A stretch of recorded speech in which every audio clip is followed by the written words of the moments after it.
Here is something that has been true about Batman movies for over 60 years, and almost nobody talks about it. Every single time the Joker shows up in a Batman film, he does not come back for the next one. He either dies, gets locked up for good, or simply disappears from the story. It has happened across every era of Batman cinema, and it has been consistent through 6 decades of reboots, recastings, and franchise resets. But the Batman Part 2, releasing October 2027, is about to break that streak. And the way it is going to break, it is actually way more interesting than the headline suggests. Let us walk through the history, because the pattern becomes obvious once you see it laid out. You start in 1966. Cesar Romero puts white face paint directly over his mustache because the man refused a shave, and he plays the campiest, goofiest version of the Joker you will ever see in a Batman film. Colorful, theatrical, a prankster with a purple suit and a cackle. The 1966 Batman movie gets made. It does fine, and then the series ends. No sequel, no return. Jump to 1989. Tim Burton reimagines Gotham as this gothic, almost expressionist nightmare, and Jack Nicholson walks in as Jack Napier, a mob enforcer who falls into a chemical vat and comes out the other side as the Joker.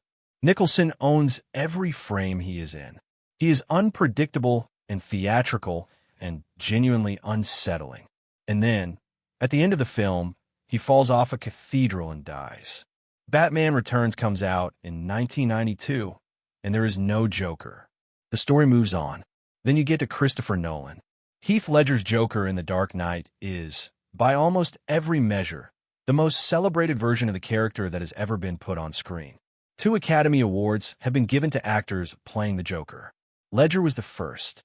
His performance is not just a great comic book villain. It is a great performance, full stop. And when The Dark Knight ends, the Joker is in custody. He survives. But Nolan's third film, The Dark Knight Rises, does not bring him back. Not even a mention. The character exits the story. The streak holds. Across every major Batman franchise, the Joker appears once in the Batman-centered films and then steps aside. Not because the character is unpopular. Obviously, the opposite is true. But because every filmmaker in every era chose to tell a self-contained Joker story rather than build one across multiple films. Now here is where Matt Reeves does something completely different. In 2022, the Batman ends with a brief, shadowy glimpse of a figure inside Arkham Asylum. Scarface. Patchy hair. Sitting in a cell next to Paul Dano's Riddler. Barry Keoghan. And it is clear immediately that this is not the Joker as a completed character. This is a setup. This is the beginning of something. A deleted scene was later released that goes deeper into that dynamic. Pattinson's Batman visits Keoghan's Joker in prison, and what unfolds is not a confrontation. It is more like a consultation. The Joker sits there and reads Batman with uncomfortable precision. He is less theatrical villain and more psychological predator. Think Hannibal Lecter, except the wit is more corroded and the damage runs deeper. Keoghan sent in an unsolicited audition tape originally meant for the Riddler role. That is how he got the part. And he built a version of the character that feels genuinely unlike anything that came before it. And now it is confirmed. Barry Keoghan is coming back for the Batman Part 2.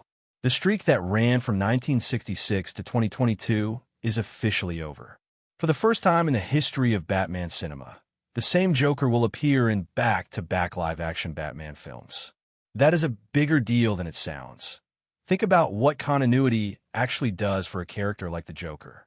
Every previous version of the Joker in Batman films was, by design, a complete unit. You got the whole arc in one film. Nicholson's Joker had a beginning, a middle, and an ending. Ledger's Joker had a philosophy, a series of tests, and a conclusion. Even Joaquin Phoenix's Arthur Fleck in the standalone Joker films had an arc that began and ended within those movies. What Reeves is building is structurally different. Keoghan's Joker debuted with almost no backstory, minimal screen time, and maximum implication. The audience barely knows who this person is. And that ambiguity is the point. This is a Joker being built slowly, across films, the way you would develop a character in a prestige television series. The Batman universe already does this better than most comic book franchises. Gotham in Reeves' world feels genuinely inhabited. There are stories happening in the background. Characters like the Penguin got an entire HBO series to themselves. The city breathes.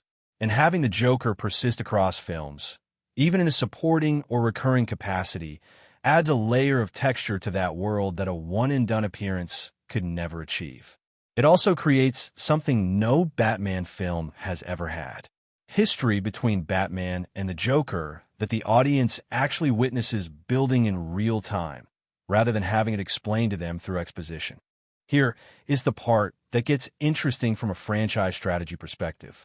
The Joker is confirmed to return in the Batman Part 2, but he is almost certainly not going to be the main villain. Matt Reeves said explicitly that the sequel's primary antagonist has, quote, never really been done in a movie before. That rules out most of the famous names. No Joker as the lead. No Two-Face as the lead, even though Sebastian Stan has been cast as Harvey Dent. The current strongest theory, based on the working title Semper Vigilans and the confirmed involvement of the Dent family storyline, points toward the Court of Owls, an ancient secret society that has controlled Gotham from the shadows for centuries. A villain faction that has never appeared in a live-action Batman film, and one that fits perfectly with Reeves' thematic obsession with institutional corruption and the rot underneath Gotham's surface. So what does that leave Keoghan's Joker doing?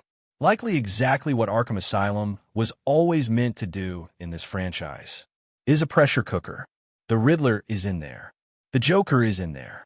And these are not passive characters sitting in cells doing nothing. They're thinking. They're talking. They're forming ideas. And Batman, who keeps visiting, keeps letting those ideas get into his head. The Joker in a Batman Part 2 is probably not the threat. He is the voice in the room that makes every other threat worse. There's something worth stepping back to appreciate here. The Joker has now been played by 6 actors in live-action film. Cesar Romero, Jack Nicholson, Heath Ledger, Jared Leto, Joaquin Phoenix, and Barry Keoghan. 2 of those actors won Academy Awards for the role. The character has generated over $1 billion at the box office in solo films alone. There is no villain in comic book cinema history with that kind of track record. And yet, for 61 years, the rule held.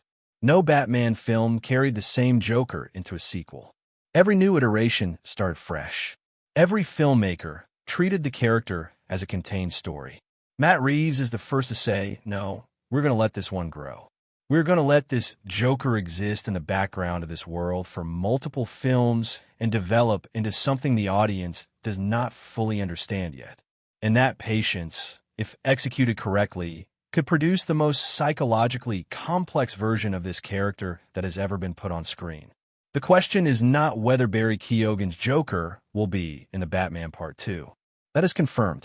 The question is what 3 years in Arkham Asylum has done to him.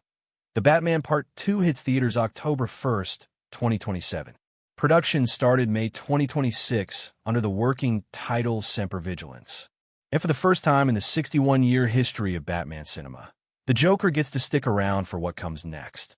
If you want to keep tracking how this franchise develops as more casting and production news drops, subscribe because this story is going to keep getting more interesting between now and 2027.